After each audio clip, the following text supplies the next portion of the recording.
जय श्री कृष्णा दोस्तों। श्रीमद् भगवद गीता अध्याय 10 पहला श्लोक। हे महाबाहो, फिर भी मेरे परम रहस्य और प्रभाव युक्त वचन को सुन, जिसे मैं तुझ अतिशय प्रेम रखने वाले के लिए हित की इच्छा से कहूँगा। दूसरा श्लोक। मेरी उत्पत्ति को न देवता लोग जानते हैं और न महर्षि ही जानते हैं, क्योंकि मैं सब प्रकार से देवताओं का और महर्षियों का भी आदि कारण हूँ। तीसरा श्लोक। जो विद्वान व्यक्ति मुझको तथा सदा रहने वाले अर्थात पुरातन जन्म न लेने वाले सर्वलोकों के महान ईश्वर अर्थात सर्वोच्च परमेश्वर को जानता है, वह शास्त्रों को सही जानने वाला अर्थात वेदों के अनुसार ज्ञान रखने वाला, मनुष्यों में ज्ञानवान अर्थात तत्वदर्शी विद्वान, तत्व ज्ञान के आधार से सत्य साधना करके संपूर्ण पापों से मुक्त हो जाता है। वही व्यक्ति पापों के विषय में विस्तृत वर्णन के साथ कहता है, अर्थात वही सृष्टि ज्ञान व कर्मों का सही निर्णय करता है, अर्थात अज्ञान से पूर्ण रूप से मुक्त कर देता है। श्लोक चौथा और पांचवा। निश्चय करने की शक्ति, यथार्थ ज्ञान, असमूढ़ता अर्थात अज्ञान रूप मोह से रहित क्षमा, सत्य इंद्रियों का वश में करना, मन का निग्रह तथा सुख दुख उत्पत्ति प्रलय और भय अभय तथा अहिंसा, समता, संतोष, तप, दान, कीर्ति और अपकीर्ति, प्राणियों के नाना प्रकार के भाव नियमानुसार ही होते हैं। श्लोक 6। 7 महर्षि जन, 4 उनसे भी पूर्व होने वाले सनकादि तथा स्वयंभू आदि 14 मनु, ये मुझ में भाव वाले सब के सब मेरे संकल्प से उत्पन्न हुए हैं, जिनकी संसार में यह संपूर्ण प्रजा है। श्लोक 7। जो प्राणी मेरी इस प्रकार विभूति को और योग शक्ति को तत्व से जानता है, वह निश्चल भक्ति योग से युक्त हो जाता है, इसमें संशय नहीं है। श्लोक 8। मैं ही सबका उत्पत्ति का कारण हूँ, मेरे ज्ञान अनुसार सब जगत चेष्टा करता है।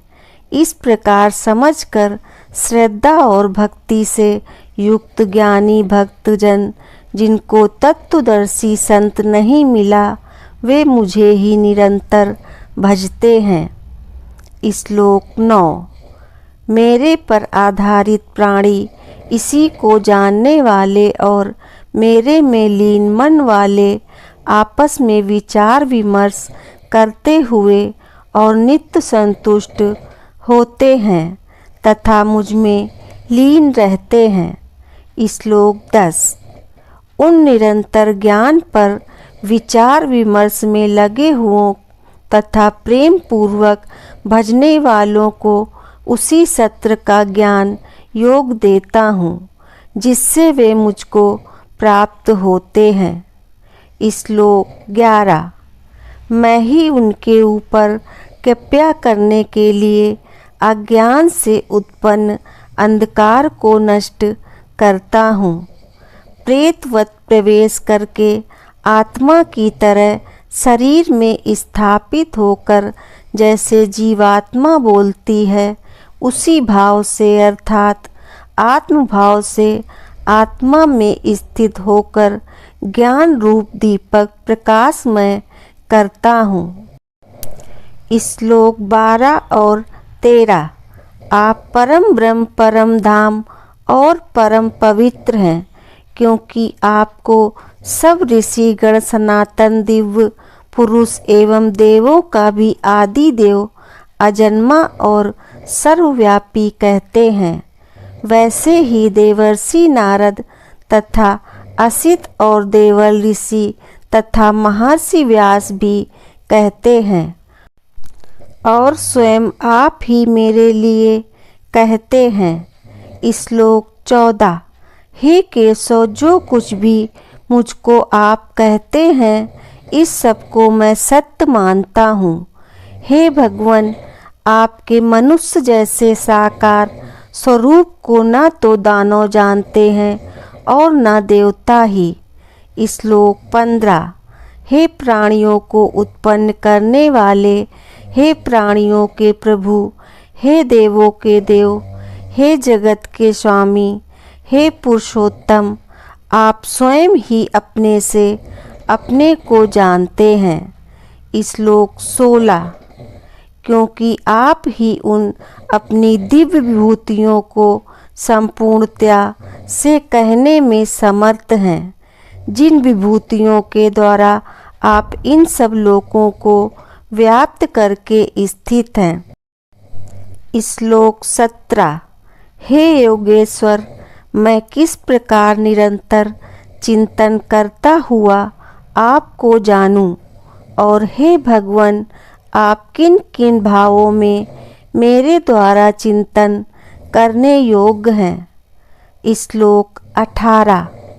हे जनार्दन, अपनी योग शक्ति को और विभूति को फिर भी विस्तार पूर्वक कहिए, क्योंकि आपके अमृतमय वचनों को सुनते हुए मेरी तृप्ति नहीं होती, अर्थात सुनने की उत्कंठा बनी ही रहती है। श्लोक 19। हे कुरुश्रेष्ठ, अब मैं जो मेरी दिव्य विभूतियाँ हैं तेरे लिए प्रधानता से कहूँगा, क्योंकि मेरे विस्तार का अंत नहीं है। श्लोक 20। हे अर्जुन, मैं सब प्राणियों में स्थित आत्मा हूँ, अर्थात आत्मा काल इशारे पर नाचती है, इसलिए कहा है, तथा संपूर्ण प्राणियों का आदि मध्य और अंत भी मैं ही हूँ। श्लोक 21। मैं अदिति के 12 पुत्रों में विष्णु और ज्योतियों में किरणों वाला सूर्य हूँ, तथा मैं 49 वायु देवताओं का तेज और नक्षत्रों का अधिपति चंद्रमा। श्लोक 22। वेदों में सामवेद हूँ, देवों में इंद्र हूँ, इंद्रियों में मन हूँ, और भूत प्राणियों की चेतना अर्थात जीवनी शक्ति हूँ। श्लोक 23। एकादश रुद्रों में शंकर हूँ, और यक्ष तथा राक्षसों में धन का स्वामी कुबेर हूँ। मैं 8 वासुओं में अग्नि हूँ, और शिखर वाले पर्वतों में सुमेरु पर्वत। श्लोक 24। पुरोहितों में मुखिया बृहस्पति मुझको जान। हे पार्थ, मैं सेनापतियों में स्कंद और जलाशयों में समुद्र हूँ। श्लोक 25। मैं महर्षियों में भृगु और शब्दों में एक अक्षर अर्थात ओंकार हूँ। सब प्रकार के यज्ञों में जप यज्ञ और स्थिर रहने वालों में हिमालय पहाड़ हूँ। श्लोक 26। सब वृक्षों में पीपल का वृक्ष, देव ऋषियों में नारद मुनि, गंधर्वों में चित्रारथ और सिद्धों में कपिल मुनि। श्लोक 27।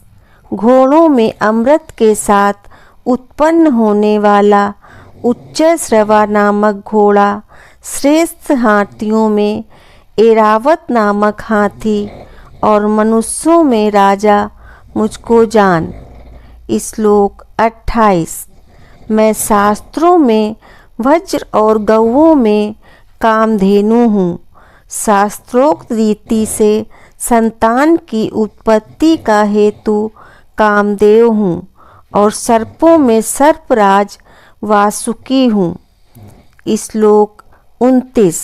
मैं नागों में शेषनाग और जलचरों का अधिपति वरुण देवता हूँ और पितरों में अर्यमा नामक पितर तथा शासन करने वालों में यमराज मैं हूँ।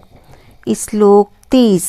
मैं दैत्यों में प्रहलाद और गणना करने वालों का समय हूँ तथा पशुओं में मृगराज सिंह और पक्षियों में मैं गरुड़।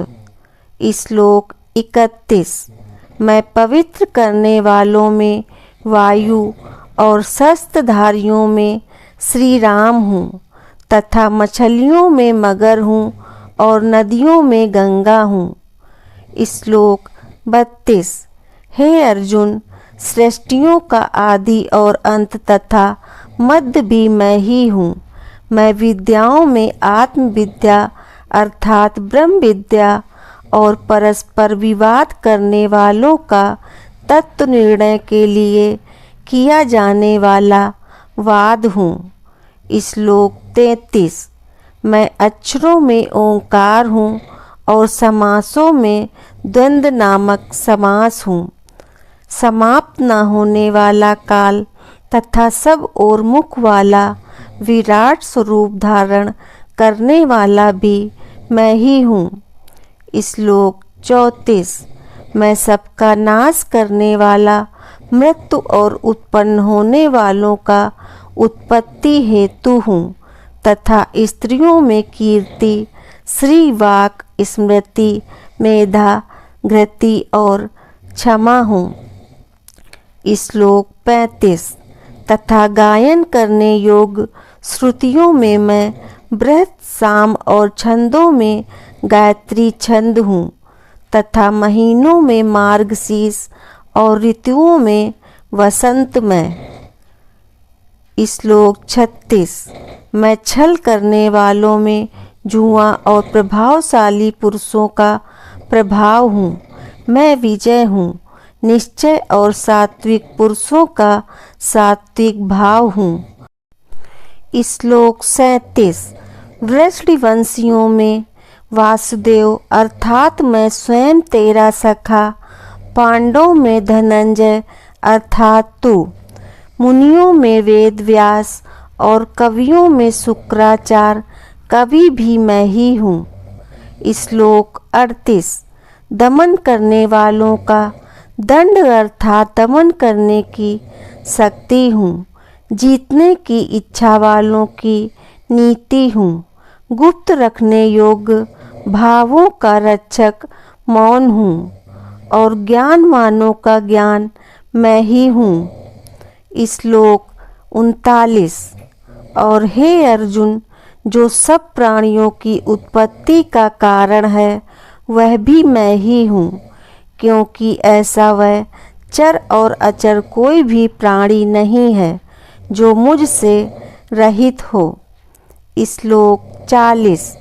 हे परम तप, मेरी दिव्य विभूतियों का अंत नहीं है। मैंने अपनी विभूतियों का यह विस्तार तो तेरे लिए एक देश से अर्थात संक्षेप से कहा है। श्लोक 41। जो भी विभूति युक्त अर्थात ऐश्वर्य युक्त, उच्च नियमित विचार और शक्ति युक्त वस्तु है, उसको तू मेरे तेज के अंश की ही अभिव्यक्ति जान। श्लोक 42। अथवा हे अर्जुन, इसे बहुत जानने से तेरा क्या प्रयोजन है। मैं इस संपूर्ण जगत को अपनी योग शक्ति के एक अंश मात्र से धारण करके स्थित हूँ। अध्याय 10 समाप्त। जय श्री कृष्णा। दोस्तों, आगे के अध्यायों को पढ़ने के लिए वीडियो को लाइक कर चैनल को सब्सक्राइब अवश्य करें। धन्यवाद।